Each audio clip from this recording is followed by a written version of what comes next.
జై శ్రీరామ్ అందరికీ. ఈరోజు మన వీడియో టాపిక్ వచ్చేసరికి యక్ష ప్రశ్నలు.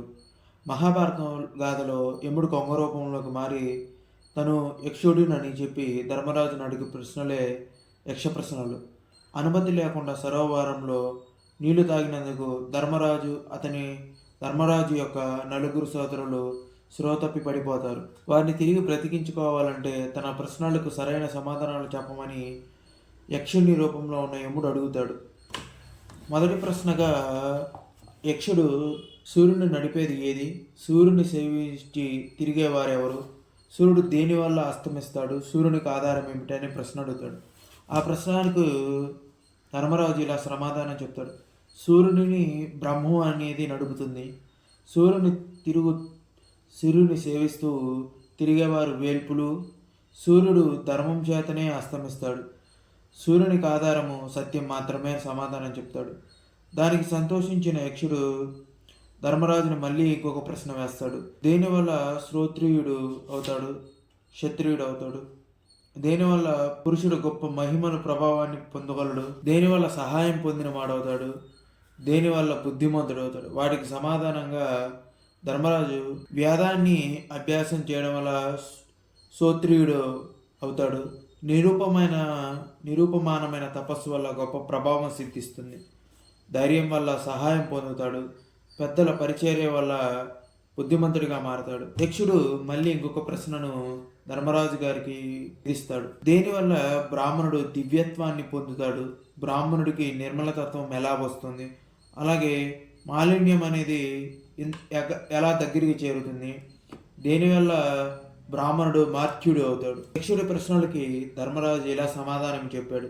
విప్రుడు వేద పఠనం వల్ల దివ్యత్వం అని సాధిస్తాడు, నిష్ఠ వల్ల సాధు స్వభావాన్ని పొందుతాడు, సౌశల్యాన్ని విడనాడి అసాధువుగా మారతాడు, శుచిత్వాన్ని విడి మృత్యుభయం చెంది మార్త్యుడు అవుతాడు. అంటే శుచి శుభ్రతలు లేకుండా జ్ఞానాన్ని వదిలితే మృత్యుభయాన్ని చెంది మార్త్యుడు అవుతాడు. యక్షుడు ఈ ధర్మరాజు చెప్పిన ఈ సమాధానానికి కూడా సంతృప్తి చెంది మరో ప్రశ్న అడుగుతాడు. జీవన్మృతుడు అంటే ఎవరు?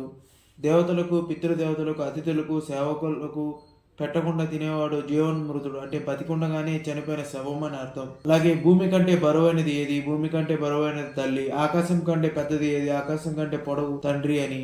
గాలి కంటే వేగంగా పోగలిగింది ఏది? అంటే గాలి కంటే వేగంగా మనసు వెళుతుంది అని. గడ్డి కంటే విరివిగా పెరిగేది ఏది అని అంటే గడ్డి కంటే విరివిగా చింత పెరుగుతుంది అని. మనిషి మనసులోని చింత పెరుగుతుంది. నిద్రించి కూడా కన్ను మూయనది ఏది అని అడిగితే నదిలోని చేప అని. జన్మించి కూడా చైతన్యం లేనిది ఏది అని అడిగితే గుడ్డు అని. రూపం ఉండి కూడా హృదయం లేనిది ఏది అని అడిగితే రాయి అని చెప్తారు. అలాగే వేగం చేత అతిశయించేది ఏది అని అడిగితే ఏరు అని. బాటసారికి, రోగికి, గృహస్థుడికి, మరణించిన వారికి చుట్టాలు ఎవరు? బాటసారికి స్వార్థం, వైద్యుడికి రోగి, రోగికి వైద్యుడు, గృహస్థుడికి మంచి భార్య, మరణించిన వారికి ధర్మం చుట్టాలవుతారు. ధర్మానికి కుదురు ఏది? దాక్షిణ్యం. కీర్తికి ఆధారమైనది ఏది అంటే దానం. స్వర్గానికి సరైన మార్గం ఏది అని అడిగితే సత్యం. సుఖానికి ఉండే నిలవ ఏది? శీలము. అలాగే నరుడికి ఆత్మ ఎవరు? వానికి దైవికంగా ఏర్పడే చుట్టం ఎవరు? అట్టివాడు బ్రతుకుని ఎలా నిర్వహిస్తాడు? ఎలా మంచిదనాన్ని పొందగలుగుతాడు? నరునకు ఆత్మ పుత్రుడు, అతనికి దైవికమైన చుట్టం అతని భార్య. అట్టి వానికి బ్రతికించేది మేషుడు. వానికి గొప్పదనం చేకూర్చేది అతని దగ్గర ఉన్న దానము, అతను చేసే దానము. ధర్మాలన్నింటిలో గొప్ప ధర్మం ఏది? అహింస చేయకపోవడం. ఏది సంపూర్ణంగా ఫలితాన్ని ఇస్తుంది? యజ్ఞం సంపూర్ణంగా ఫలితాన్ని ఇస్తుంది. దేన్ని వదలడం ద్వారా సంతోషం మనిషికి వస్తుంది? అహంభావంను వదిలేయడం ద్వారా సంతోషాన్ని దరి చేరుతుంది. ఎవరితో పొత్తు పెట్టుకోకూడదు? సజ్జనుల యొక్క పొత్తు ఎప్పుడు చేయాలి? అసజ్జనులతో సహవాసం ఎప్పుడు చేయకూడదు. లోకంలో ప్రజలను ఆదుకుని సహాయం చేసేది ఎవరు? మంచివారు, సజ్జనులు. దేనివల్ల నీరు, అన్నము లభిస్తుంది? ఆకాశం మనకు నీరుని, అన్నము లభిస్తుంది. విషం అంటే ఏంటి? విప్రదానము. అంటే పరుల సొమ్ము విషంతో సమానం. పితృతర్పణాలకు అనుకూలమైన సమయం. బ్రాహ్మణులు వచ్చినప్పుడే పితృతర్పణాలు అనుకూలమైన సమయం. దేనిని వదిలిపెడితే మానవుడు సరువులకు ఇష్టడవుతాడు, నిశ్శోకుడవుతాడు, సంపన్నుడవుతాడు, సౌఖ్యం కలవాడవుతాడు. గర్వాన్ని విడిస్తే సర్వులకు ఇష్టుడు అవుతాడు. కోపాన్ని వెడనాడితే శోకాన్ని దరిగా చేరదు. లోభాన్ని వదిలితే ధనవంతుడు అవుతాడు. ఆశను వదిలేస్తే సుఖవంతుడు అవుతాడు. పురుషుడు అన్నవారు ఎవరు?